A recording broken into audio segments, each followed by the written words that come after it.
Down the road again, I'm Lyndy Brannen, and we're spending our time at Bacon Park this week, where work is going on to rebuild the old golf course, bringing it back to the standards of the days when Donald Ross designed it, back long before the Depression. We continue our visit now with Fred Elmgren, touring the golf course.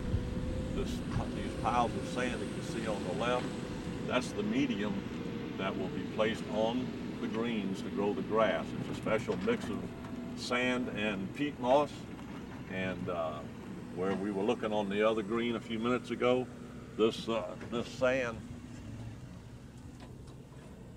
as you can see, it's sand and peat moss. It's the best mixture in this area for growing the grass that we're going to plant, and it will assure the success of us having good golf out here. So we're bringing in that mix. It's 70-30. It's 70% sand and 30% peat moss.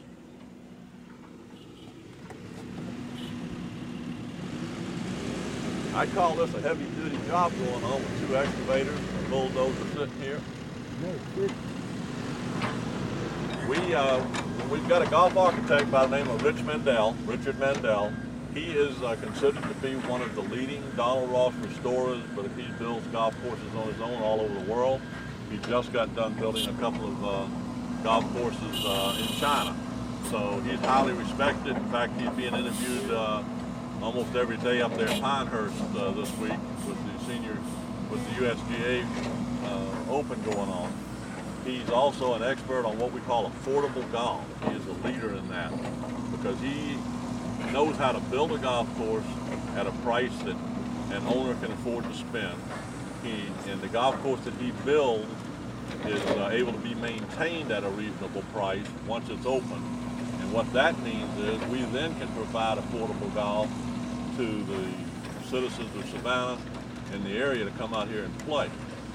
We're not going to go to $100 green fees and that sort of thing. We're going to keep this as a public green fee golf course, and Richard Mendel, with his expertise in designing this golf course, is going to help us to do that. Now, in addition to Richard, we put out the construction itself to bid, and we had about 12 different companies come in here. We interviewed 16 architects before we ended up with Richard. We had about 12 different companies come in here and bid to do the work, and this company is called Agrascapes Golf Construction. Their shaper, which you see sitting right there on the little excavator working right there, is a fellow by the name of David Gray. He's been doing golf shaping for about 40 years. Golf shapers are artists. Their paintbrush are the bulldozers and the excavators that they use. Their canvas is the dirt that they work in. And their photograph, their art, is the golf course that they leave behind. If I get on one of these machines, I'm just a machine operator, but when they get on it, they're artists. That's what they do for a living, and they do the fine work. And like I say, Donald Gray is Richard Mendel's preferred shaper, and we're glad to have him here. His knowledge is unbelievable when you stand around and talk to him. A nasty, ugly lake between the 7th and the 8th fairway. It was really, really a nasty, nasty pond or lake, and you couldn't play out of it. You couldn't get around the edges of it. It was just really bad. We are filling it in, and it will be playable area when we get done. It's one of the 2 large dirt jobs that we have to do on this 9. We've got the 3rd hole that we've got to move dirt on. But filling in this pond is going to take what was just a quagmire area, just a nasty area, and we're turning it into playable golf course. You know, people don't like to lose golf balls. Golf balls are very expensive things to be buying nowadays. Now you've got an area where you're not going to lose your golf ball. You know, I'm not saying you won't be able to lose one, because I've lost in the middle of the fairway because I didn't pay attention. But there's no reason to lose a golf ball out here now, because we're going to plant that in grass. We're going to keep it drain dry, and it's going to be a playable area instead of just a big old quagmire. Bunkers cost money to maintain, and So, you know, for economic reasons, a lot of the bunkers on this golf course just weren't maintained and they were actually taken out. We're putting them back in, and it's going to take some handwork to maintain them because we're using the Donald Ross designs.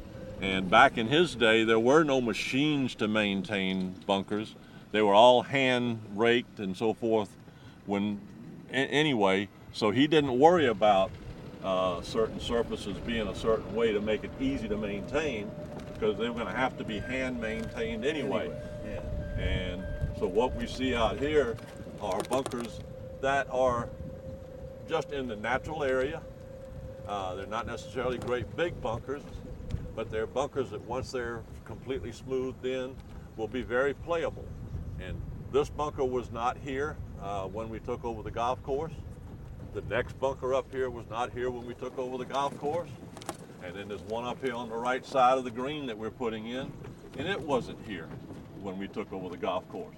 So all of these are being put in, and you'll see another one on the other side of the fairway. So when you come up this 7th hole now, once you get ready to hit your second shot, you've got 4 bunkers that you've got to contend with that were not here when we took over the golf course. They had been done away with, but are on that original Donald Ross plan that we looked at up in the clubhouse. And how many of those structures were there? There were 4 of those. That's the only one that's left. We have kept that there. We've actually had it pressure washed. It's not really a serviceable unit, as you'll see when we get closer, but we're keeping it there so that we can make sure that we duplicate it and not just build another shelter. Right. But there were 4 of those. This green that we're at right now is number 7, and it is the only green that we have the drawing of the profile. In other words, how did the green actually roll? This was almost like a roller coaster, high in the front, went down, went back up, went down, and went back up.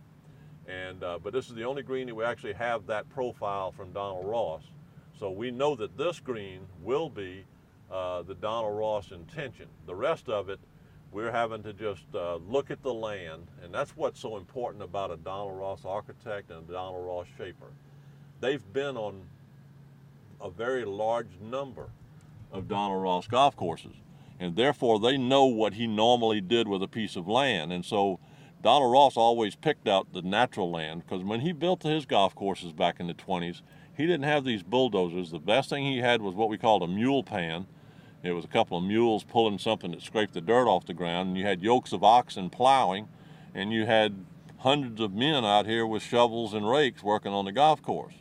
So they know how he built a golf course, and they know what he did in certain areas, and they know that he designed his greens to drain a certain way, and there are notes in about softening an edge on a green, and when you read enough of those, they get a real feel for it. So if I'd have come in here, or somebody else had come in here, we probably could have figured out a way to make this golf course be playable and just growing grass. We've got Don Hemmerly, who had 30 years of experience down at the Wimbledon Island Club as our superintendent here, and he went through a couple of renovations down there on that Donald Ross golf course, but they actually were not Donald Ross renovations. They were just renovations to accommodate a new clubhouse or something like that, and they just, they weren't trying to stay true to Donald Ross, but we're trying to stay true to Donald Ross here. And by using Richard Mendel and David Gray, the shaper, we've got the best chance of having a real Donald Ross golf course. All right, we're going to keep coming back and visiting Bacon Park as the work goes on here, and visiting with our old friend Fred Elmgren, one of the first people to do golf instruction on television.